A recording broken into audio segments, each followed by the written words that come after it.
நெடுங்காடு மற்றும் கோட்டைச்சேரி மக்களே, இனிய புத்தாண்டு நல்வாழ்த்துக்கள்.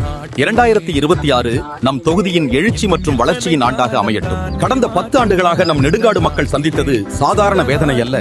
செயலாற்ற தலைமை, நிறைவேறாத வாக்குறுதிகள், முன்னேற்றம் இல்லாத காலம். மக்களால் நம்பி தேர்ந்தெடுக்கப்பட்ட ஒருவர் மக்களுக்காக செயல்படவில்லை, தொகுதிக்காக குரல் கொடுக்கவில்லை, வளர்ச்சிக்கான அடித்தளங்கை அமைக்கவில்லை. அதிகார பொறுப்பில் இருந்தும் தொகுதி தேவைகள் கவனிக்கப்படவில்லை.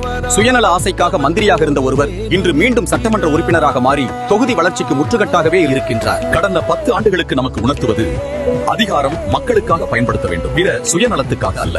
மந்திரி பதவி மாநிலத்தின் சேவைக்காகவே தவிர பதவி விலகுகளுக்கல்ல. வளர்ச்சி தொகுதியில் இருக்க வேண்டுமே தவிர தன்னுடைய வீட்டிற்கல்ல. பொறுப்பு பொதுமக்களுக்காகவே தவிர தனிநபர் சந்தோஷத்திற்கல்ல. 10 ஆண்டுகள் இழந்தது போதும். நம் பிள்ளைகளின் கனவை கலைத்தது போதும்.